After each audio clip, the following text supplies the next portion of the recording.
어, 청취자 여러분, 아마 여러분도 고령화가 문제다. 뭐 이런 말은 진짜 귀에 못이 박히도록 들어보셨을 겁니다. 네, 거의 매일 뉴스에 나오는 단어잖아요. 그렇죠. 그런데 오늘 저희가 이 테이블 위에 쌓아둔 수많은 통계 자료들, 그리고 의학 논문, 시장 보고서들을 쭉 보면요.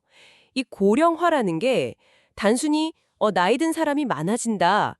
이런 인구학적인 변화가 절대 아닙니다. 맞습니다.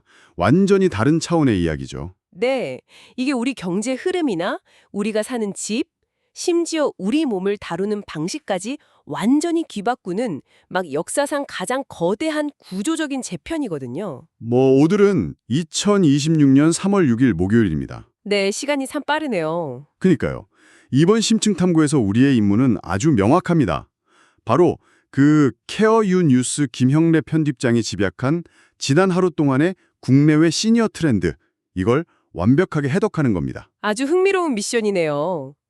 사실 오늘 우리가 다룰 이 방대한 자료들이 결코 남의 이야기라거나 뭐 특정 연령층만의 이슈가 아니거든요. 전혀 아니죠. 네.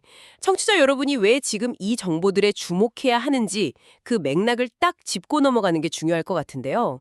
이 트렌드를 읽는다는 건, 한 5년 뒤 혹은 10년 뒤에 여러분 자신의 자산 관리, 또 건강 유지 방식, 그리고 어디서 어떻게 살아갈 것인가, 이런 것들을 결정짓는 아주 강력한 힌트를 얻는 것과 같습니다. 힌트, 좋네요. 의료 인프라의 진화부터 주거 형태의 혁명까지 이 모든 게 결국 우리 모두가 겪게 될 가장 확실한 미래의 모습이니까요. 맞습니다. 자, 그럼 이 내용을 한번 본격적으로 풀어볼까요? 청취자 여러분이 복잡한 정보 홍수 속에서 길을 잃지 않으시도록 가장 흥미롭고 당장 써먹을 수 있는 핵심 인사이트만 쏙쏙 뽑아드리겠습니다. 좋습니다. 어디부터 시작할까요? 먼저 데이터를 통해서 한국 시니어들의 진짜 현실을 좀 들여다보고 싶은데요. 그 국가데이터처에서 발표한 국민 삶의 질 2025 보고서 이거 보셨죠? 네, 꼼꼼히 봤습니다. 저 진짜 이거 보다가 제 눈을 의심했습니다. 지표 안에 아주 극단적인 모순이 숨어 있더라고요. 만약에 여러분이 국가 전체의 자산 통계를 쭉 훑어본다고 상상해 보세요. 60대 이상 가구의 순자산이 무려 5억 3천만 원대죠. 네, 5억 3천만 원대로 나옵니다. 전체 연령대에서 가장 부유한 수준이잖아요. 그래서 막 와, 다들 여유로우시네 이렇게 생각할 즈음에 바로 다음 페이지를 넘기면 충격적인 숫자가 등장합니다. 빈곤율 말씀이시죠? 네, 66세 이상 인구의 상대적 빈곤율이 무려 39.8%에 달한다는 겁니다. 여기서 진짜 매력적인 포인트는 바로 그 통계가 한국 경제가 가진 극심한 양극화 그리고 구조적인 딜레마를 아주 정확하게 찌르고 있다는 겁니다. 그러니까요. 아니 장부상으로는 5억 원이 넘는 자산을 가진 부자인데 왜 빈곤율은 전체 인구 평균의 2.6배나 될까요? 답은 아주 간단합니다. 부동산이죠. 아, 부동산. 네, 그 막대한 자산이 전부 지금 살고 있는 집 한 채에 꽉 묶여 있는 겁니다. 이른바 하우스푸어 현상이죠. 자산은 있는데 당장 오늘 저녁 반찬 사고 병원비 낼 현금 흐름은 지독하게 부족한 겁니다. 아, 진짜 뼈아픈 현실이네요. 집은 있는데 지갑은 텅 비어 있다. 맞습니다. 그래서 소득 만족도나 소비생활 만족도가 20% 안팎으로 전 연령대 중 꼴찌를 기록한 것도 정확히 이 맥락에서 이해할 수 있는 거죠. 그 현금 흐름의 부족이 결국 고용시장 총계로도 확 이어지는 것 같아요. 한국의 65세 이상 고용률이 지금 38.2%잖아요. 네, OECD 국가들 평균의 2배가 훌쩍 넘는 압도적인 1위죠. 겉보기엔 되게 활발하게 경제활동을 하시는 것 같지만 실상을 들여다보면 일자리 만족도는 최하위입니다. 안타깝지만 그 노동이 은퇴 후에 어떤 자아 실현이나 사회적 기여를 위한 그런 자발적인 선택이 아니기 때문입니다. 현금이 부족하니까 어쩔 수 없이 다시 일터로 나가야 하는 생계형 노동의 성격이 짙은 거죠. 단기적이고 불안정한 일자리에 몰려있다는 뜻이기도 하네요. 그렇죠. 저임금 일자리가 대부분이니까요. 네, 그래서 최근에 그 중장년 재취업 지원과 관련해서 예산 논란도 좀 뜨거웠잖아요. 언론에서는 막 50대 이상을 위한 재취업 예산이 500억 원밖에 안 된다고 지적을 했었죠. 네, 기사들이 꽤 많이 났었죠. 그래서 저희가 정부 해명 자료까지 객관적으로 딱 살펴봤더니 상황이 조금 다르긴 하더라고요. 그 500억 원이라는 건 특정 일부 사업에만 국한된 예산이고요. 실제로는 중장년 내일인 패키지라는 훨씬 포괄적인 제도를 통해서 일자리 발굴부터 훈련, 취업 알선까지 맞춤형 지원을 계속 늘려가고 있다는 입장이었습니다. 정책적인 보완이 계속 이루어지고 있다는 거네요. 맞아요. 당장 작년인 2025년에 50대 특화 경력 지원제를 도입했고 내년인 2026년에는 일손 부족 일자리 동행 인센티브까지 시행할 예정이라고 합니다. 어느 쪽 의견이든 국가 차원에서도 이 거대한 인구 집단의 경제 활동을 어떻게 생산적으로 전환할지 엄청 치열하게 고민하고 있는 건 확실해 보입니다. 네, 양측 입장을 다 보면 결국 그 방향성 자체는 공감대가 형성되어 있는 것 같습니다. 자, 그런데 여기서 진짜 흥미로워지는 부분은요. 이렇게 좀 팍팍하고 양극화된 현실 속에서도 시니어들의 소비 지형도가 우리가 흔히 알던 상식을 완전히 뒤엎고 있다는 사실입니다. YZ 리테일 데이터 말씀하시는 거죠? 저도 그거 보고 진짜 놀랐습니다. 네, 작년 하반기 기준으로 50대 이상, 소위 액티브 시니어 세대가 가장 돈을 많이 쓴 결제 추정 금액 1위 리테일 브랜드가 어딘지 아십니까, 청취자 여러분? 보통 백화점이나 대형마트 떠올리실 텐데요. 아니죠. 전혀 아닙니다. 바로 쿠팡이었습니다. 쿠팡이요? 진짜 놀랍지 않나요? 네, 그 데이터가 시사하는 바가 아주 큽니다. 심지어 월 평균 결제 횟수만 6천만 회에 달했어요. 추정 금액으로는 2위인 네이버나 네이버페이보다 2배 이상 많았습니다. 와, 6천만 회요? 여기서 꼭 짚어볼 점이 있는데요. 작년 말에 쿠팡에서 개인정보 유출 논란 때문에 한창 시끄러웠잖아요. 아, 네. 기사 엄청 났었죠. 그런데도 50대 이상의 결제율은 흔들리지 않았습니다. 이 압도적인 1위 자리를 아주 굳건히 지켰다는 거죠. 과거에는 어르신들은 스마트폰 앱 결제 같은 거, 그런 UI나 UX를 어려워한다는 편견이 있었잖아요. 막 자녀들한테 대신 시켜달라고 하고 그랬죠. 맞아요. 하지만 이제 시니어 세대는 오프라인 매장을 넘어서 이커머스 생태계를 완전히 지배하는 핵심 소비층으로 진화했습니다. 게다가 3위, 4위가 GS25, CU 같은 편의점이었다는 사실도 정말 재밌습니다. 저도 그 편의점 데이터 보고 무릎을 탁 쳤습니다. 더 이상 시장에서 카트 끌고 장을 보는 게 아니라 온라인으로 로켓 배송 쫙 시키고 당장 필요한 건 집 앞 편의점에서 소량으로 사는 게 시니어들의 일상이 됐다는 거잖아요. 고정관념이 완전히 산산조각 나는 거죠. 자, 이렇게 고정관념이 깨진 김에 청취자 여러분의 일상에 당장 적용해 볼 수 있는 의학 쪽 반전 연구 결과로 한번 넘어가 볼까요? 네, 이거 진짜 중요하죠. 여러분, 만약 지금 당장 100세까지 건강하게 살겠다고 매일 샐러드만 드시고 계신 분이 있다면 이 연구 결과에 꼭 귀를 기울이셔야 합니다. 상하이 푸단대학교에서 무려 80세 이상 초고령 노인 5,203명을 20년 동안 추적 관찰했거든요. 20년 추적이면 데이터의 신뢰도가 엄청나게 높은 거죠. 그러니까요. 그런데 채식이 장수에 좋다라는 우리의 굳건한 믿음을 정면으로 반박하는 데이터가 딱 나왔습니다. 그 연구 결과가 노인의학계에서도 아주 큰 화제였습니다. 데이터를 보면요. 80세 이상 초고령층에서는 채식주의자가 오히려 고기와 채소를 골고루 먹는 잡식주의자보다 100세까지 살 확률이 19%나 더 낮았습니다. 19%나요? 네. 게다가 동물성 식품을 아예 입에 대지 않는 엄격한 비건의 경우에는 그 확률이 무려 29%나 뚝 떨어졌고요. 아니 이게 보통 젊을 때는 혈관 건강 챙긴다고 고기 좀 줄이고 채소 많이 먹으라고 병원 가면 의사 선생님들이 입이 닳도록 말씀하시잖아요. 그런데 노년기에는 왜 이게 완전히 반대로 작용하는 건가요? 노인의학계에서는 이걸 비만의 역설이라는 개념과 연결해서 설명합니다. 젊고 신진대사가 아주 활발할 때는 칼로리를 제한하고 포화지방을 줄이는 채식이 심혈관 질환이나 대사증후군 예방에 탁월한 게 맞습니다. 네네. 흡수 능력이 떨어지고 무엇보다 단백질을 합성해서 근육을 만들어내는 효율이 급강하거든요. 이른바 근감소증이 본격적으로 시작되는 거죠. 아, 근육이 막 빠지기 시작하는 거군요. 네, 보통 80세가 넘어가면 암에 걸리거나 낙상으로 뼈가 부러지거나 아니면 심한 폐렴이 오는 등 몸에 큰 위기가 한 번씩은 찾아옵니다. 이때 우리 몸은 그 큰 병과 싸워 이기기 위해서 엄청난 에너지를 끌어다 써야 하거든요. 몸이 싸울 무기가 필요한 거네요. 정확합니다. 그 에너지 비축분 역할을 해주는 게 바로 몸속의 단백질과 지방입니다. 그런데 젊을 때 좋았던 저칼로리 채식 위주의 식단만 계속 고집하면 정작 병과 싸워야 할 노년기에는 만성적인 영양결핍과 근육 부족에 시달리게 됩니다. 버틸 힘이 아예 없는 거군요. 그렇죠. 작은 충격이나 질병에도 몸이 버티지 못하고 무너져버리는 채식이 오이듯 독이 되는 아주 역설적인 상황이 발생하는 거죠. 그래서 생선이나 유제품, 달걀, 그리고 적당한 육류를 반드시 챙겨 드셔야 장수 확률이 올라가는 겁니다. 아, 내 몸의 생애 주기에 맞춰서 식단도 전략적으로 바꿔야 한다는 거네요. 이거 진짜 중요한 꿀팁입니다. 자, 이번엔 뇌 건강에 대한 아주 놀라운 단서도 하나 짚어보겠습니다. 치매. 정말 모두가 두려워하는 질병이잖아요. 가장 피하고 싶은 질환 1위죠. 그런데 켄터키 대학교 의대 연구팀에서 수면과 치매의 관계에 대한 완전히 새로운 사실을 밝혀냈습니다. 청취자 여러분, 보통 밤에 자주 깨고 깊이 못 주무시는 분들, 아유, 나이 들어서 잠이 줄었나 보다 하고 그냥 가볍게 넘기시잖아요. 흔히들 그렇게 생각하시죠. 그런데 이게 단숨엔 들어가 아닐 수도 있다는 겁니다. 알츠하이머병을 일으키는 아주 못된 물질 중에 뇌에 비정상적으로 쌓이는 타우라는 단백질이 있는데요. 이 타우 단백질이 뇌의 수면 구조를 완전히 망가뜨린다고 합니다. 네, 맞습니다. 이걸 좀 더 쉽게 이해해 볼까요? 우리 뇌를 하나의 거대한 엔진이라고 생각하고요.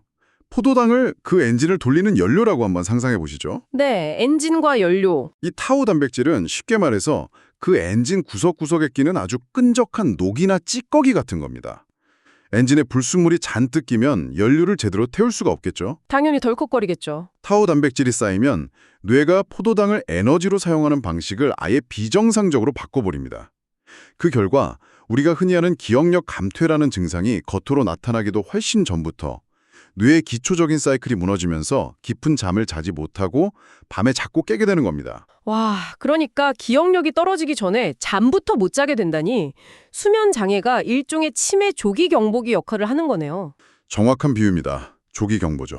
그런데 생각해보면 옛날에는 치매 검사하려면 막 1회당 100만 원씩 하는 엄청 비싼 PET 검사 찍거나 아니면 등에서 척수액 뽑는 고통스러운 검사를 해야 했잖아요. 네, 접근성이 너무 떨어졌죠.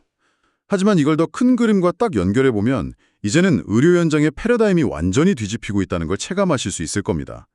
방금 말씀하신 것처럼 예전에 치매 검사는 너무 비싸고 두려운 것이었지만 기술 발전 덕분에 이제는 완전히 달라졌습니다. 동네 병원에서도 가능한가요? 그럼요. 동네 병원에서 건강검진할 때 피 한 방울만 딱 뽑으면 뇌의 변화를 바로 찾아낼 수 있는 시대가 열렸습니다. 피 한 방울로 뇌에 낀 찌꺼기를 찾아낸다고요? 네, 맞습니다. 한국 기업인 피플바이오가 개발한 알치온이라는 혈액 검사는 이미 주요 건강검진센터에서 널리 쓰이면서 알츠하이머 발병 초기의 위험 신호를 포착하고 있고요. 알치온이요? 여기에 더해서 최근에는 한국 로슈 진단에 일렉시스 피타우 181 같은 최신 기술이 미국 FDA 승인을 떡하니 받고 빠르면 연내에 국내 상륙을 준비 중입니다. 이런 최신 혈액 진단 기술은 인지 기능이 막 떨어지기 시작하는 환자를 무려 98%의 정확도로 가려낼 수 있어요. 98%면 거의 다 잡아내는 거네요. 그러니까 대학병원에 굳이 갈 필요 없이 동네 1, 2차 의료기관에서 피검사로 치매를 조기 진단하게 되면 약물 치료를 훨씬 빨리 시작해서 병의 진행을 획기적으로 늦출 수 있게 되는 거죠. 와, 진짜 의학의 발전 속도가 너무 경이롭습니다. 치매 걱정하시는 분들께는 아주 한 줄기 희망 같은 소식이네요. 아, 그리고 의학 정보 나온 김에 청취자 여러분이 오늘부터 당장 실천할 수 있는 꿀팁 하나 챙겨드릴게요. 네, 좋죠. 눈 건강, 특히 녹내장 걱정되시는 분들은 매일 따뜻한 홍차나 녹차를 한 잔씩 드시는 걸 추천합니다. 홍차나 녹차요? 네, 차에 듬뿍 들어있는 플라보노이드라는 성분이 체내 염증을 싹 줄여주고요. 눈 주변의 미세한 혈관들을 아주 튼튼하게 만들어줘서 녹내장 발병 위험을 무려 74%나 낮춰준다는 연구 결과가 있거든요. 74%면 엄청난 효과네요. 단 주의하실 점이 있습니다. 카페인이 들어있으니까 막 물 대신 벌컥벌컥 드시지는 말고요. 하루 성인 권장량인 400mg을 넘지 않게 하루에 딱 한두 잔만 여유롭게 즐기시면 좋겠습니다. 네, 아주 실용적인 팁이네요. 자, 이렇게 시니어 세대로 소비 권력이 이동하고 첨단 의학이 우리의 뇌와 몸을 지켜주는 속도에 맞춰서 사회적 인프라도 엄청 급격하게 진화하고 있습니다. 네, 제도적인 변화도 크죠. 당장 3월 27일부터 전국적으로 지역사회 통합 돌봄 제도가 전면 시행되는데요. 과거에는 어르신이 몸이 좀 불편해지면 자녀들이 방문 진료하는 곳 따로 찾고 요양 서비스 따로 알아보고 낮에 돌봐주는 데이케어 센터 따로 찾아다니고 진짜 이리저리 발품 팔며 행정 서류대로 다녀야 했잖아요. 맞아요. 그 과정 자체가 당사자나 가족들에게 엄청난 스트레스였죠. 복잡한 서류 절차 때문에 신청 자체를 포기하는 분들도 꽤 많았거든요. 그런데 이번 제도는 구체적으로 어떻게 다른 건가요? 이제는 거주하시는 동네에 행정복지센터나 건강보험공단 지사에 딱 한 번만 신청하시면 됩니다. 원스톱인 거죠. 아, 한 번만 신청하면 끝인가요? 네, 그러면 전담 담당자가 직접 집으로 찾아와서 어르신 상태를 종합적으로 평가하고요. 무려 30가지가 넘는 보건 및 복지 서비스를 환자 맞춤형으로 싹 연계해 줍니다. 이 제도의 핵심 철학을 들여다보는 게 아주 중요한데요. 철학이요? 바로 에이징 인 플레이스, 즉 어르신들을 병원이나 외곽의 요양시설로 수용시키는 것이 아니라 자신이 평생 익숙하게 살던 집에서 존엄하게 여생을 보낼 수 있도록 사회 시스템 전체를 재설계하는 겁니다. 정부는 이걸 2030년까지 노쇠 예방부터 임종 케어까지 60종으로 대폭 확대할 계획이고요. 살던 동네에서 내 집에서 계속 살게 해준다는 그 철학이 정말 가슴에 와닿네요. 물론 아직 전국 3,500개 읍면동마다 의료 인프라나 인력 격차가 좀 커서 농어촌 지역까지 이 혜택이 완벽하게 돌아갈 수 있을지 과제는 남아있겠지만 방향성만큼은 진짜 제대로 잡힌 것 같습니다. 네, 첫 단추를 아주 잘 끼웠죠. 이런 거대한 돌봄 시스템의 변화를 민간 기업들이 놓칠 리가 없잖아요. 제가 이 산업 트렌드 자료를 보다가 정말 소름 돋는 기업을 하나 발견했거든요. 디센트 홀딩이라는 나스닥 상장사인데요. 혹시 이 회사가 원래 뭐 하던 회사인지 아시나요? 디센트 홀딩이요? 글쎄요, 원래 IT 기업 아니었나요? 놀랍게도 폐수 처리 서비스를 하던 산업 인프라 기업입니다. 네, 폐수 처리 회사가 시니어 돌봄 시장에 뛰어들었다고요? 네, 완전히 엉뚱해 보이잖아요. 어떻게 폐수 처리가 시니어 케어로 연결되지? 싶은데 이 회사가 아시아 태평양 지역을 타겟으로 AI 기반의 노인 관리 플랫폼을 출시하겠다고 공식 발표를 했습니다. 와, 완전히 피봇을 했네요. 네, 노인들의 만성질환 데이터를 관리하고 집안의 IoT 기기들을 싹 통합해서 원격으로 돌보는 시스템을 만든다는 거죠. 놀라운 건 이 발표 직후에 일주일 만에 주가가 70%나 폭등했다는 겁니다. 아, 왜 폐수 처리 회사가 이 시장에 뛰어들었는지 그 맥락이 단번에 읽힙니다. 어떤 연결고리가 있나요? 폐수 처리라는 건 결국 도시 전체의 거대한 파이프라인과 시스템 데이터를 실시간으로 모니터링하고 제어하는 거대한 인프라 비즈니스거든요. 아, 관제탑 같은 거네요. 그렇죠. 그 센서 기술과 데이터 통합 노하우를 그대로 시니어의 집이라는 공간의 IoT 환경으로 방향만 딱 튼 겁니다. 게다가 아시아 태평양 지역, 특히 중국만 해도 60세 이상 인구가 현재 2억 9,700만 명을 넘어섰거든요. 거의 3억명이네요. 기업들 입장에서는 기존의 사업 모델을 완전히 갈아엎어서라도 뛰어들 만큼 이 실버 이코노미가 엄청난 황금알을 낳는 거대한 시장이라는 걸 증명하는 아주 상징적인 사건인 거죠. 맞습니다. 수억 명의 일상을 AI와 센서로 꼼꼼하게 돌보는 거대한 산업이 탄생하고 있는 거네요. 그런데 세상 모든 변화가 다 장밋빛은 아니죠. 이렇게 화려한 기술과 제도의 이면에 아주 짙게 드리운 그림자도 우리가 절대 외면해서는 안 됩니다. 네, 빛이 강하면 그림자도 짙은 법이니까요. 최근에 서울 종암경찰서에서 구속 송치한 40대 남성의 사건 기록을 보고 저는 진짜 마음이 철렁 내려앉았거든요. 아, 그 공공돌봄 시스템의 맹점을 교묘하게 노린 범죄 사건 말씀이시죠? 네, 이 남성이 구청 복지과 직원을 사칭해서 혼자 사시는 독거노인분들 집을 찾아간 겁니다. 문을 두드리고 어르신 저 복지과에서 나왔는데 커피 한 잔 주실 수 있으세요? 하면서 아주 살갑게 접근해서 집 안으로 들어간 뒤에 어르신이 주방에 단 사이 현금 1,000만 원을 훔쳐 달아난 겁니다. 정말 악질적인 수법이죠. 아까 우리가 살펴본 통계에 따르면 현재 한국 시니어의 23.7%가 홀로 살고 계시고 사회적 고립도는 무려 39.4%에 달합니다. 10명 중 4명은 급할 때 도움을 청할 곳이 없다는 뜻이에요. 고립 문제가 생각보다 훨씬 심각합니다. 이 범죄가 끔찍한 이유는 단순히 돈 100만 원을 훔친 게 아니라 평소에 찾아오는 사람 하나 없이 외롭게 지내던 어르신들의 그 짙은 고독함, 그리고 방금 우리가 칭찬에 맞이 않았던 그 공공복지 시스템에 대한 신뢰를 철저하게 악용했기 때문입니다. 정확한 지적이십니다. AI가 집안의 맥박을 24시간 체크하고 복지공무원이 집으로 직접 찾아가는 좋은 제도가 생겨도 결국 인간적인 온기와 연결이 단절된 사각지대는 이런 범죄의 타겟이 될 수밖에 없습니다. 사회적 고립이라는 근본적인 문제를 해결하지 않으면 제 아무리 훌륭한 시스템도 결국 무용지물이 될 수 있다는 걸 보여주는 정말 서글픈 단면이죠. 네, 가슴이 참 먹먹하고 화가 나기도 하는데요. 그러면 이 모든 게 대체 무슨 의미일까요? 통계 속의 빈곤, 홀로 남겨진 고립, 범죄의 위협이라는 어두운 현실만 기다리고 있는 걸까요? 절대 그렇지 않죠. 맞습니다.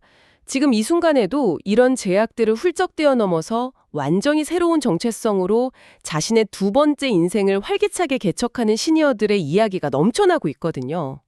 은퇴는 끝이 아니라 새로운 무대에 막이 오르는 것임을 몸소 증명하는 분들이죠. 어떤 사례들이 있나요? 예를 들면 대구 달서구에서는 시니어들이 인문학을 공부하고 직접 봉사 프로젝트까지 기획하는 노인청춘대학이 성황리에 입학식을 마쳤고요.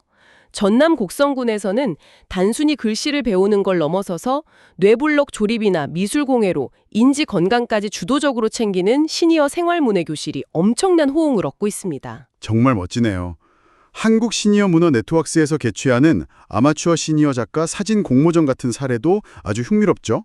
시니어분들의 예술적 창작 욕구를 마음껏 분출할 통로를 제공하니까요. 네, 다들 열정이 대단하시더라고요. 그런데 저는 이 수많은 사례 중에서도 한양대 시니어 모절 출신이신 이정화 대표의 행보에 유독 눈길이 갑니다. 아, 그분. 저도 기사 봤어요. 이력이 정말 화려하시더라고요. 네, 단순히 화려한 걸 넘어서 시니어 세대가 사회에 어떤 긍정적인 에너지를 환원할 수 있는지 보여주는 완벽한 롤모델입니다. 모델 일부터 시작하셨죠? 맞아요. 대학 평생교육원에서 모델 워킹을 배우며 당당하게 졸업 무대에 서셨고요. 그 다음엔 연기에 도전하시더니 급기야 탄탄한 체력이 필수적인 머슬 매니아 대회까지 출전을 하셨습니다. 와, 머슬매니아는 젊은 사람들도 진짜 하기 힘든 건데요? 친하셨습니다. 타로까지요. 네. 지금은 타로 아카데미를 직접 운영하시면서 동문들을 대상으로 심리 상담 봉사까지 하고 계시죠. 자신의 끝없는 도전을 통해 얻은 성취를 주변 사람들의 마음을 치유하는 사회적 자본으로 훌륭하게 승화시킨 겁니다. 정말 에너지가 넘치시네요. 또 하나 더 말씀드리면 경북 경산경찰서의 퇴직 경찰관들이 시니어 치안 지킴이로 다시 뭉쳐서 초등학교 주변 범죄 예방에 나선 것도 아주 훌륭한 사례입니다. 평생 치안 현장에서 몸으로 땀 흘리며 부딪혀온 그 묵직한 경험이 은퇴 후에도 지역사회를 안전하게 지키는 핵심 인프라로 재활용되고 있는 거죠. 평생의 노하우가 사회를 위해 다시 쓰이는 모습, 이게 바로 진정한 어른의 모습이 아닐까 싶습니다. 자, 이제 오늘 심층 탐구의 하이라이트이자 우리가 사는 공간의 개념을 완전히 뒤바꿀 가장 파격적인 트렌드를 하나 소개해드리겠습니다. 기대되네요. 바로 주거 공간과 대학의 평생 교육이 완벽하게 하나로 결합된 모델, UBRC, 대학 기반 주거 모델입니다. 아, 캠퍼스 안에 실버타운이 들어선다는 그 혁신적인 개념이죠? 네, 맞습니다. 상상해보세요. 학령 인구가 확 줄어서 점점 텅 비어가는 충남 남서울대, 부산 동명대, 광주 조선대 같은 지방대학들이 그 넓은 유휴부지에 최고급 시니어 주거시설을 짓는 겁니다. 발상의 전환이네요. 그럼 80대 은퇴자가 기숙사형 아파트에서 딱 나와서 대학생들과 학생 식당에서 밥을 먹고 중앙도서관에서 책을 빌리고 오후에는 20대 청년들과 나란히 앉아서 철학이나 예술 평생교육 강좌를 듣는 구조가 완성되는 거죠. 이건 아주 중요한 질문을 던지게 하는데요. 이런 UBRC 모델의 원조격인 미국의 라셀 빌리지를 보면 아주 독특하고 엄격한 룰이 하나 존재합니다. 어떤 룰인가요? 입주 조건이 무려 배우지 않으면 들어올 수 없다는 겁니다. 와, 돈만 낸다고 들어가는 게 아니군요. 절대 아닙니다. 돈이 아무리 많아도 매년 수백 시간 이상의 교육 프로그램이나 지적 활동에 의무적으로 참여해야만 그곳에 살 자격이 주어집니다. 아주 깐깐하네요. 즉, 노년을 단순히 요양사가 밥도 먹여주고 휠체어 밀어주며 보호해야 하는 수동적인 시간으로 보지 않고요. 끊임없이 지적 호기심을 채우는 학습 공동체의 일원으로 당당하게 대우하는 겁니다. 과연 한국형 UBRC에도 이런 도전적인 철학이 제대로 도입될 수 있을까요? 도입되면 진짜 대박이겠는데요? 만약 이게 성공적으로 정착된다면 대학은 재정난을 극복하고 지방도시는 활력을 되찾고 시니어들은 고립과 외로움에서 벗어나서 젊은 세대와 교류할 수 있는 엄청난 윈윈 생태계가 탄생하게 될 겁니다. 와, 배우지 않으면 살 수 없는 마을이라니 듣기만 해도 정말 가슴 뛰는 개념이네요.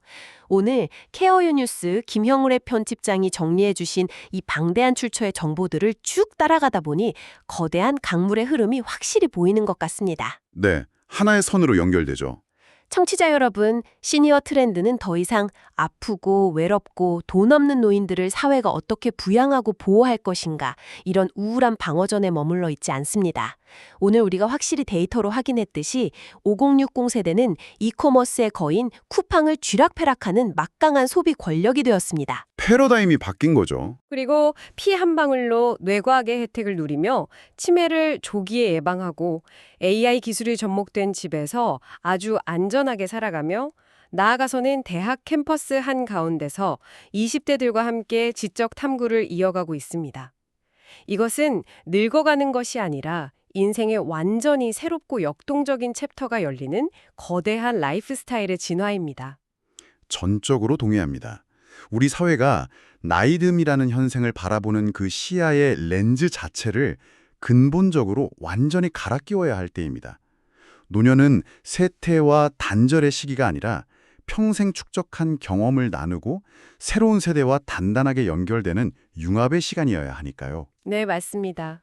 오늘 저희가 탐구한 이 다채로운 데이터와 인사이트들이 청취자 여러분께서 스스로의 미래를 더 주도적이고 더 풍요롭게 설계하시는데 아주 날카로운 통찰을 제공했기를 진심으로 바랍니다. 자, 청취자 여러분, 정보의 홍수를 헤엄치시느라 정말 고생 많으셨습니다. 오늘 준비한 심층 탐구를 서서히 마무리하면서 여러분의 머릿속에 작은 파문을 일으킬 도발적인 질문을 하나 던져보고 싶습니다. 만약 여러분이 80세가 되어 방금 저희가 말씀드린 대학 캠퍼스 안에 생동감 넘치는 실버타운에 입주하게 된다고 한번 상상해 보십시오. 눈을 감고 상상해 보시는 것도 좋겠네요. 네. 20대 대학생들과 같은 교실에 나란히 앉아서 수강 신청을 해야 한다면 여러분은 과연 어떤 과목을 듣고 싶으신가요? 어쩌면 머지않은 미래에는 대학 졸업 혹은 배움이라는 단어가 20대 청춘들만의 전유물이 아니라 우리 인생의 가장 마지막 순간에 이루어내는 가장 찬란하고 아름다운 성취로 그 의미가 완전히 바뀌어 있지 않을까요? 여러분이 써내려갈 그 멋진 미래의 해답을 오늘 밤 조용히 한번 상상해 보시기 바랍니다. 오늘 저희가 준비한 심층 탐구는 여기까지입니다. 긴 시간 미래를 향한 이 흥미로운 여정에 함께 해주신 여러분 진심으로 고맙습니다.